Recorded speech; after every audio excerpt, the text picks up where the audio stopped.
જામનગરના ધ્રોલ તાલુકાના ભેંસદણ ગામે છેલ્લા ઘણા સમયથી પીવાના પ્રદૂષિત પાણીની સમસ્યા ગંભીર બની છે. ગામમાં પીવાના પાણીની લાઇનમાં ભૂગર્ભનું ગંદુ પાણી મિક્સ થઈને આવતું હોવાના કારણે ગ્રામજનોને ભારે હાલાકીનો સામનો કરવો પડી રહ્યો છે. ગંદુ અને દુર્ગંધયુક્ત પાણી પીવા મજબૂર બનતા લોકોના આરોગ્ય સાથે ખુલ્લેઆમ ચેડા થઈ રહ્યા છે. પ્રદૂષિત પાણી પીવાના કારણે ગામમાં તાવ, શરદી, ઉધરસ સહિત વિવિધ બીમારીઓ ફેલાઈ રહી હોવાની ફરિયાદો સામે આવી છે. છતાં જવાબદાર તંત્ર આંખ મીચીને બેઠું હોય તેવો આક્ષેપ ગ્રામજનો કરી રહ્યા છે.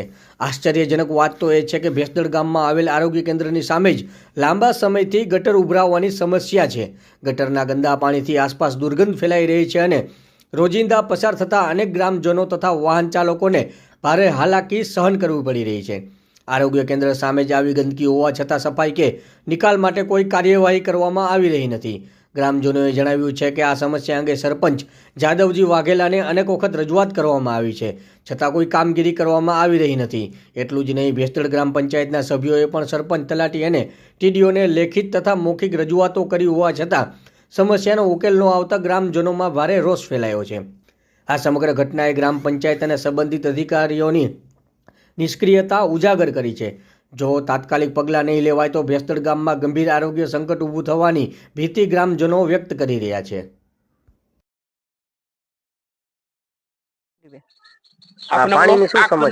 પાણીની સમસ્યા જો આ 6 મહિના થયા આવું ગંધારું પાણી અહીંયા, એમાં કૂતરા બેહે, એમાં ઢોરા પોદરા કરે, ઈ પાણી પાછું અમને નળમાં આવે અને વળી પાછું ઈ પાણી અંદર જાય અને ઈ પાછું અમારે પાણી પીવાનું. ઈ પાણી પીને માંદા પડી એટલે અમે દવા લેવા તો જાવી, એમાં તો ફેર નથી. તો શું કઈ અમને કઈ દઈ દેવાના છે લોકો?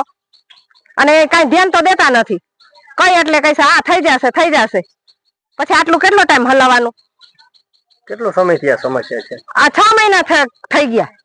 સરપંચ કે આ મુદ્દે કઈ નથી કહી? સરપંચ તો ઊંધું ખાલી બેસે, સરપંચ કઈ નથી કેતા, આવતા જ નથી. અને કઈ એટલે બસ એમ કે હા થઈ જશે તો પછી ધ્યાન તો દેવું જોઈએ ને. એમ કઈ પછી હાવ કઈ માણસ કે કેટલા કીએ, બાયું કીએ, જણ કીએ તો કોઈનું ધ્યાનમાં જ નથી લેતા. તો પછી એને કઈક તો બન્યા છે તો ધ્યાન તો આપવું જોઈએ ને, કે આ કઈ રોગચાળો ફેલાય, બધા માંદા પડે, કે આ મફતિયામાં છે એટલે એમ કે કઈ કરવાનું જ નહીં એને. ગામ ભેંસદણ, ધ્રોલ તાલુકો, જામનગર જિલ્લો. મારું નામ છે જસમાભાઈ સુશ્રીભાઈ વાઘેલા. એટલે અમને આજે પાણીની તબ્બલ બહુ પડે છે, કારણ કે કાયદેસર અમે વેરા પહોંચવું આપી છીએ 12 ને 12 મહિને, અથવા અમારા દેવી પૂજક સમાજમાં પાણીની લાઈન નવી નાખી, છતાંય પણ હજી બેડું પાણી આવ્યું નથી. આ 4 વર્ષથી તો અમારા વાસમાં પાણી જ મળતું નથી. બીજું કે ગામ તરફથી અમારે લાઈનો ઉભરાય છે, ભૂંગર ગટરની અને નળ કનેક્શનની લાઈન એક થઈ જાય છે. એમાં ગંદુ ગોબરું પાણી આવે, એ પીવાથી અત્યારે અમારા ગામમાં વસ્તી બહુ બીમાર થાય છે અને પાણી પીવાથી બહુ ગંદકી વધે છે, મસલા વધે છે. પણ છતાં અમે ટીડીઓ સાહેબ સુધી રજૂઆત કરી છે, અમારા ગામના અધિકારી આપણે સરપંચને રજૂઆત કરી કે ભાઈ આનું ધ્યાન દો. છતાં અમારે 7 મહિનાથી નવા સરપંચને વાત કરી છે, પણ હજી કોઈ આ વાતનું અમને નિર્ણય આપ્યું નથી. તો અમને પાણીની બહુ તબ્બલ છે, તો આનો અમને કાંઈક સુધારો કરી દો, પાણી મળે અને ચોખ્ખું પાણી આવે એવી અમે માંગ કરી. મારું નામ હઠાભાઈ મચ્છાભાઈ વેરા, ભેંસદણ ગામ, મારું તાલુકો ધ્રોલ, જિલ્લો જામનગર. વારંવાર આરોગ્ય વાળાના દવાખાના સામે ભૂગર્ભ ગટર ઉભરાતા વારંવાર અમે તાલુકા પંચાયત સદસ્ય રજૂઆત કરતા, કોઈ એને હજી ધ્યાનમાં લીધી નહીં. અને ભૂગર્ભ ગટર અને પાણીની લાઈન જોડતા બરાબર પાણી ભૂગર્ભ ગટરનું પાણી પીએ છે. હાલમાં ગંદકી હાલતા છોકરા બીમાર પડી જાય છે, એનું કોઈ નિવારણ આવતું. અમારા માલધારી છોકરા સમાજના આ રાતના બિચારા વાળામાં પડ્યા છે, તો એનું કોઈ ધ્યાન દેતું નથી. આભાર. મારું નામ વઘેરા દિલીપ, ન્યાય સમિતિ અધ્યક્ષ છું, ભેંસદણ ગ્રામ પંચાયતમાં.